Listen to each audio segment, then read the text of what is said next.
Hello and welcome to this session. So in this session we are going to cover the importance of who you're being when you eat, or how you're eating when it comes to creating a healthy, happy body that you love. So let me give you an example. A lot of us, when we're eating, we eat on the go, or in front of the laptop at work, or we might be sitting in front of the TV at home and eating, or using our cell phone, right, scrolling through Facebook and Instagram while we're eating, or such a thing as engaging in gossip with our coworkers while we're eating. And these are all ways of feeding the stress response in the body. And we know that there is a direct link between stress and metabolism.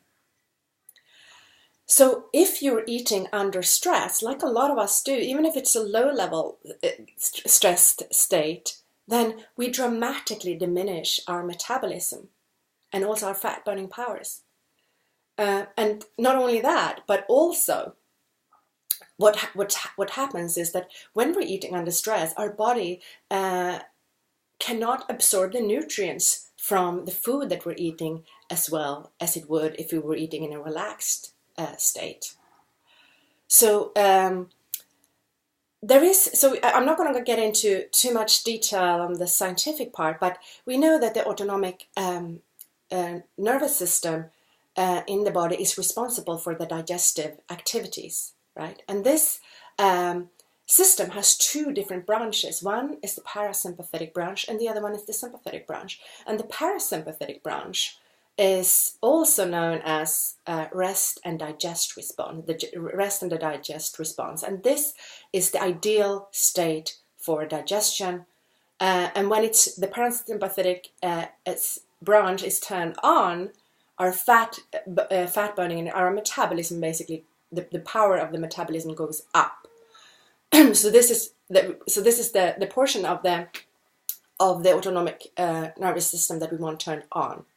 And then on the other hand, we have the sympathetic portion of the nervous system, and it's also known as the fight or flight response. And this is the same as our stress response. And there is this classic kind of textbook example of when someone is have just had something to eat, right? And they are being chased by a lion. And then their body and their entire system would work really well to redirect the blood flow from the digestion, from the stomach, and direct the blood flow to the extremities of the body, so that this person can then run away faster from this lion, or even climb up into a tree to get away from this lion. So you wouldn't be concerned with digesting, the sandwich you just ate when you're in such a situation. So in this example, when the stress response in the body is being turned on, it is actually a lifesaver. But the issue is that on a physiological level, our body doesn't know the difference between a life-threatening stress, or like being chased by a lion, and the stress from a deadline at work and our boss screaming at us. So we really do want to make sure that when we're eating, that we're not eating under stress, that we have the parasympathetic branch of the autonomic nervous system turned on, so that our metabolism goes up, our ability to absorb the nutrients from the food that we eat goes up. And this is something that I work with clients on to gradually help them master this. And there are a number of different tools that you can be using for tricking your central nervous system into believing that it is in a relaxed state, even when it's not. But I want you to, the takeaway that I want you to get from this video is that there is a strong connection also between our emotions. There is also our emotions, how we're feeling, our brain and our gut are always communicating. So when we have emotions and feelings like stress, it will affect our digestion. It will affect the body's ability to absorb the nutrients from the food that we're eating. And I'm sure you have heard about the gut-brain relationship, and how it affects so many things, like our mood, and not only the things that I mentioned, even it can affect, causing depression and things like that. But I want to get into that in detail. So in this video, but the brain has a direct effect on the intestines, on your stomach, which is pretty fascinating, right, to consider.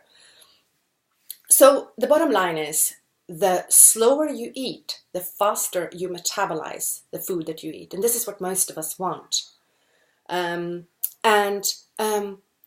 want you to, I want to leave you here with a tool that you can be using to help yourself slow down when you eat, to help your digestion when you eat. And it's a very simple thing. You can start doing it right now, well, the next time you eat. It is to do with chewing. So this is just one simple little trick that you can be that you can start using already now. And so basically, if you start, I'm not talking about chewing 30 times every time you eat. No one does that. But what I'm talking about is that when you are eating, to chew your food until it's completely dissolved. This really helps you to slow down, to make the meal longer. It helps you avoid overeating, right? Because the stomach and the brain needs time to communicate, right? So the longer we take in a meal, the better, minimum 20 minutes, to leave room for these signals to be sent from the stomach to the brain. If you do this one simple trick, it's really a step in the right direction towards, helping your body digest the food that you're eating. So the next time you eat, make sure that you chew the food until it's properly dissolved. And this also, whenever we chew, saliva is secreted in our mouth, right?